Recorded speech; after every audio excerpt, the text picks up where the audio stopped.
Hello and welcome to a brand new episode of Airport CEO here on the channel BongoPlanes. Last time we had the major achievement of getting our first wide-body aircraft coming in.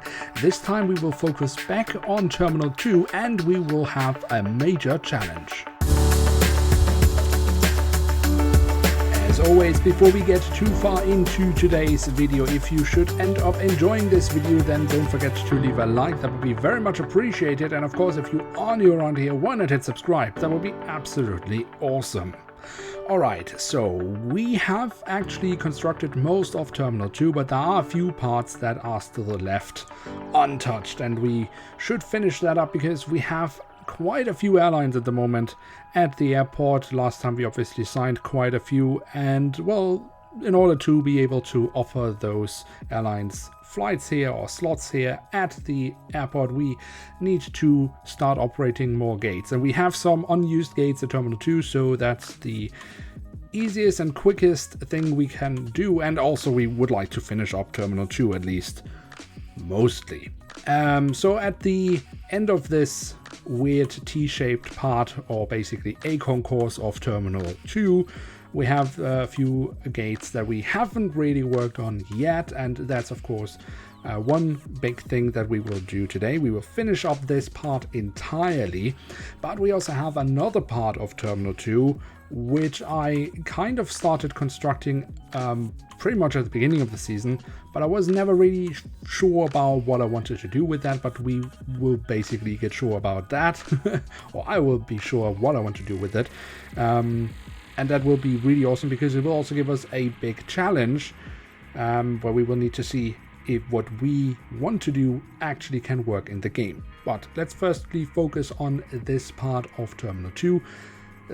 This end of the T-shape, or the furthest part of A concourse obviously. Anyway, so we have a little bit of a different setup here, because at most of A concourse and also B concourse we have kind of these waiting rooms. Now in the real airport they're not really like separated rooms, at least not all of them. It's like a mixture. You have some areas that are kind of really separated waiting rooms. You have some where it's a bit more open. It's just that it's kind of protected, or whatever you want to call it. There's some walls that kind of make it seem like more of a waiting room, even though it's pretty much open. But here at the end of Concourse A, the layout is a little bit different. Again, you have obviously the boarding gates, or the boarding gates, the gates, the boarding desks with the gates, and then you have obviously benches where you can wait for your flight. But then you have like kind of islands, I would like to call it, which kind of shield it off a bit. It's a little bit different to the other parts of Concourse A and B. In these islands, you have bathrooms in real life, and I guess some other technical installations which are not accessible for passengers. In our case, we just use these islands for bathrooms. So yeah, but we're actually trying to really replicate here at least the feel of how it is in real life as well. And what is also true about this part, like with many other parts of Copenhagen, is that it is all fairly cramped together.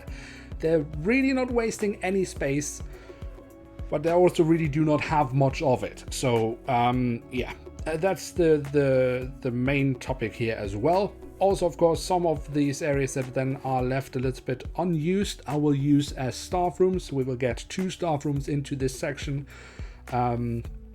Again, I cannot emphasize enough how important staff rooms are, because it just helps you out so much if you have your staff rooms close to where the working stations are of your staff, so that they don't have to walk so far from when their shifts end, and especially when their shifts start.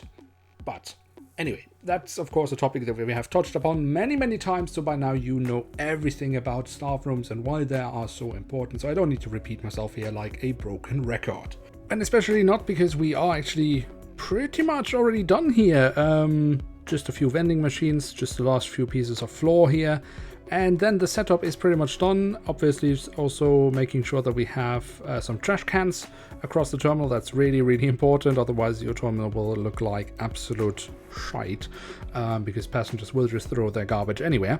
And then you also have a huge mess with your janitors, because they just won't be able to sort out all the trash. So if you want to help yourself out, if you want to help out your janitors and do something for your rating, because your airport will be nice and clean, trash cans everywhere, that's the way forward.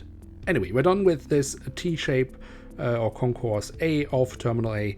Let's head over to our other part of Terminal 2, which I haven't really done much about, because I just wasn't really sure what I wanted to do about it. Now, let's just quickly take a look at the satellite images of how that looks in real life. Now, what I have to say here is that I have some maps where this part that I want to construct here is actually mapped as Terminal 1, but I know that Terminal 1 technically doesn't exist anymore, so I'm just gonna put it under Terminal 2, which I also do believe is the case in real life today, but there might be some other information out there.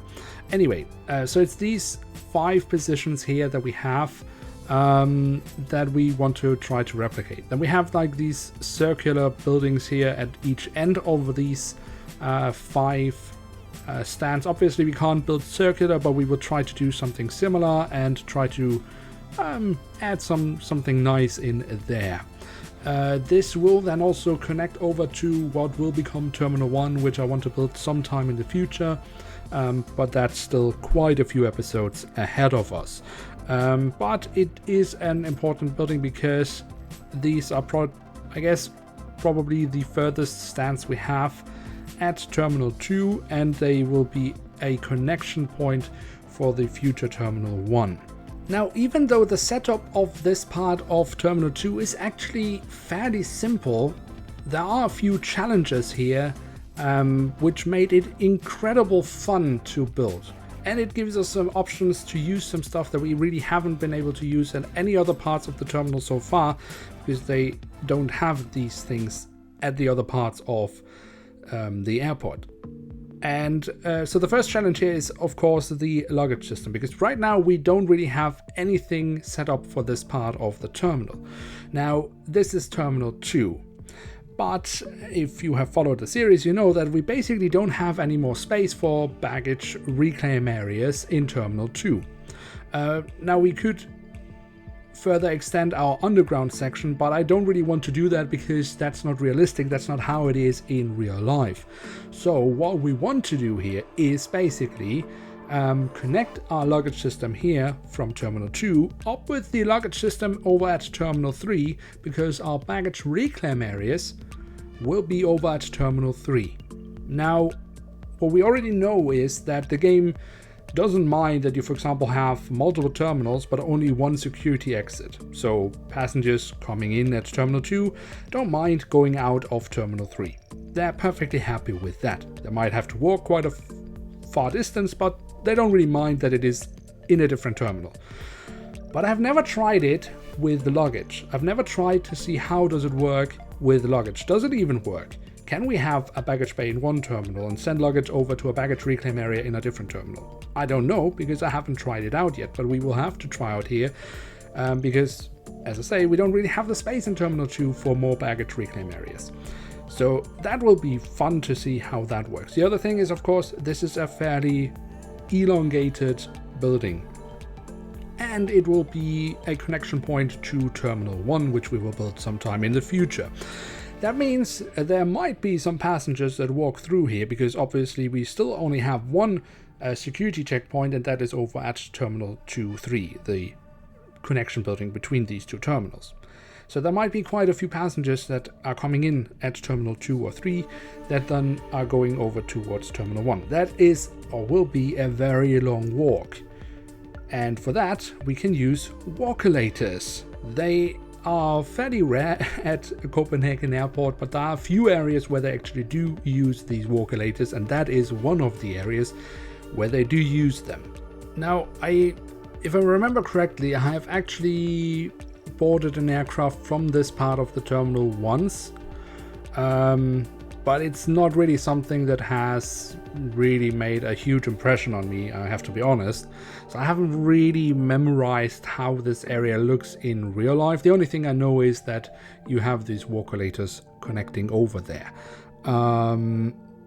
So I'm building this a little bit, I mean, yeah, this is a little bit less replication of the real airport and more just how could a nice setup look like that will fit in this fairly narrow building. So if it's not entirely up to scratch on how it is in real life, I do apologize, but yeah, these also may be some of these small compromises we do now and then. But the building itself does exist and does, at least from the outside, more or less have these dimensions look like this. So I think it is still acceptable to do it like this. And yeah, I just had a lot of fun with this part. I know the setup doesn't look like much. I mean, it is a fairly simple setup, but incredible fun to build. I must say, at the moment, I'm really digging this game. I mean, I've always liked this game, but I don't know, at the moment I could just play it for days. So yeah, I kind of need to keep up with publishing videos of it. Yeah, because I've already recorded quite a few episodes ahead. But it is such a fun game. Yeah, I don't know. I mean, I'm not being sponsored here. I'm just, this is just my opinion. I really do enjoy this game. It has so much potential. There are still things that I think should be different, or where there are a few things missing here and there, but overall, yeah, this is really fun. You can try out many things and see how it works. So we've laid the ground here. Now, of course, we want to have these walkolators. So basically here in the connection building, and then we should also have them here. And at the moment, yeah, it's kind of too narrow, so I think we widen the building just a little bit, just so that we can add walkolators here. I don't remember, there might be walkolators at this part as well, but I think in any case it will be wise to have them here, because as it will be connecting over to Terminal 1, there might be passengers going from one terminal to the other here. And that it will be a very, very long walk. So walkolators will probably be necessary just so they can make their flights. Otherwise we might get in trouble. Then we have these, well, in real life, circular buildings. Obviously I can't build them circular. We have them at each end of this terminal building.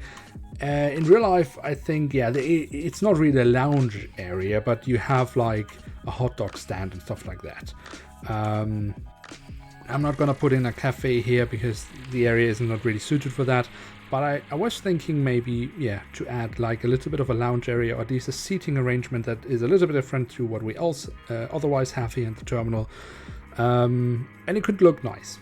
And perhaps some passengers might use these seating arrangements when they're waiting for their aircraft.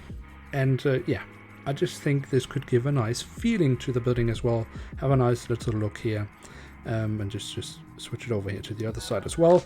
We might do something similar at the other end, but as that will be connecting over to Terminal 1, I'm not quite sure how this will end up at the moment, so we will leave that for now.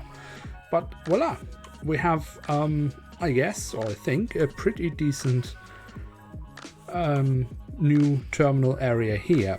Now, obviously, we still need to arrange luggage that is outbound.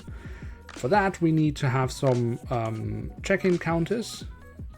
So we need to figure out how we want to do that over at Terminal 2 at the departure hall. Because technically we don't really have space for that at the moment. But that's something we will have to figure out for the next episode. Then we will also see how it works with what we've done here. Does it work having luggage coming in at one terminal and going out at another terminal? Which means we will also have to connect up our luggage systems. So yeah, that will be really, really interesting to see. And as I said, that's something we will find out in the next episode. So I will leave you with this very minor cliffhanger. But if you have enjoyed the video, then don't forget to leave a like. That would be very much appreciated. And of course, if you are new around here, why not hit subscribe? That would be absolutely awesome. With that, I'd like to say thank you very much for watching. Hope to see you soon again. I'm checking out, and bye.